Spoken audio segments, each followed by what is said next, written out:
Capítulo 9, humilhação. Amanhã é o capítulo 10 e o último, né? Humilhação é algo que desempenhou um longo papel na minha vida. Mas as humilhações mais recentes que eu me lembro foram desde que eu vim para a Dinamarca em 2012. Casei-me com o pai das crianças porque ele me convenceu de que ele precisava de uma esposa com Jesus. Mas os dias provaram o contrário. Ele queria que eu vendesse 2 propriedades que eu tinha no Brasil e pagasse suas dívidas antigas. Então ele se divorciaria de mim posteriormente. Eu era a dona de casa por boa vontade.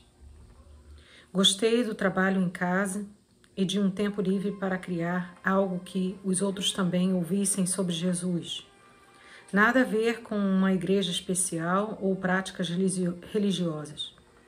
Jesus é frequentemente rotulado como um hábito de aparência religiosa, mas Jesus marca sua presença por meio de um ato de perdão, pureza, compaixão, alegria e generosidade e também correção. Tudo o que eu costumava fazer pelo pai deles no casamento foi recebido por ele, mas com críticas em seu coração. No fundo, ele me via como as outras pessoas. Uma dona de casa feliz que gosta de limpar, cozinhar, construir, jardinar, passar roupa é muitas vezes considerada uma perdedora, que não encontrou lugar em empregos elevados ou é simplesmente uma pessoa preguiçosa. Mas esse julgamento mudaria se os críticos passassem um dia comigo. Uma mulher que gosta dessas coisas não tem tempo para pensar em si mesma primeiro. Elas acordam cedo, alimentam sua família, certificando-se de que todos tenham o que é necessário para o seu dia. Então ela começa a preparar o local para recebê-los em casa no final do dia, priorizando a todos na casa. Ela também tem olhos para uma pessoa necessitada e dá o melhor de si para servir. Isso custa tempo, criatividade e dinheiro. Mas uma pessoa assim não é valorizada, muitas vezes é humilhada. Eu fui humilhada pela maneira como eu me vestia naquele casamento. Meus vestidos não eram tão novos porque optei por não estressar meu ex-marido com dinheiro para comprar os bons. Eu preferia usar o que eu tinha e me contentar com isso. Então o divórcio aconteceu, depois que ele declarou a real intenção do casamento. E eu deixei a casa toda para ele, porque queria que ele descobrisse que a casa não tinha valor real. As coisas pelas quais ele lutou não tinham valor nenhum. Saí de lá com as crianças, um menino de 5 meses e uma menina de 1 ano e meio.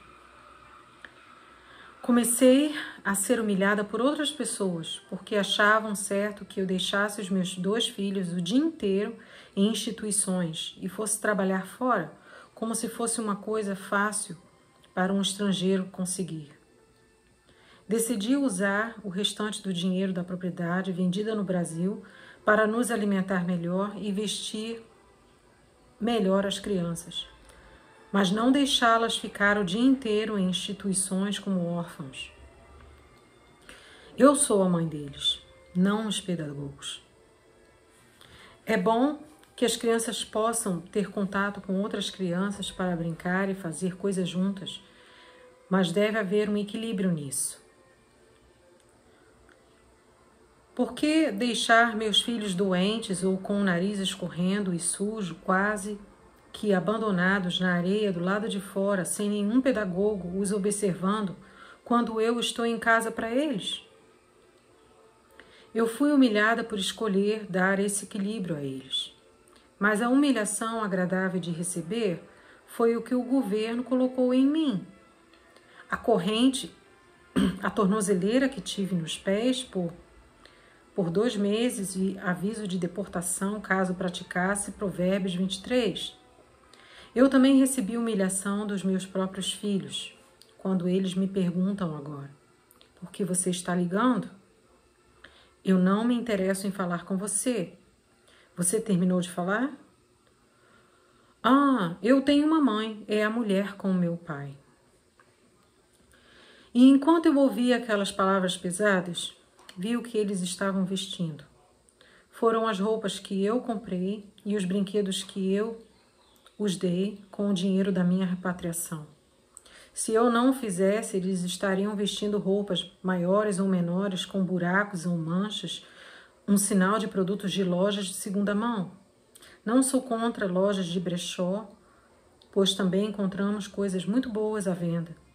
Mas o que me entristece é o fato de que as crianças terem dinheiro para comprar coisas novas, às vezes e adequadas ao seu tamanho, mas o dinheiro delas é frequentemente usado em apostas de jogos de futebol. Se contratado para algo na Dinamarca, era quase impossível para mim. Minha renda era muitas vezes do que eles chamam de suporte financeiro ao estudante. Porque eu saí de uma escola para outra, pois eu não conseguia terminar nenhum curso. A razão para isso é que, para terminá-lo, você deve ser contratado em um local para estágio, e as empresas preferiam admitir jovens dinamarqueses ao invés de uma mulher estrangeira de meia idade. Então eu mudei de uma carreira para outra carreira, apenas por causa da renda. Nas escolas, os estrangeiros são bem-vindos na admissão, mas não são bem-vindos em seus grupos internos. Os colegas dinamarqueses não se sentavam comigo com tanta frequência.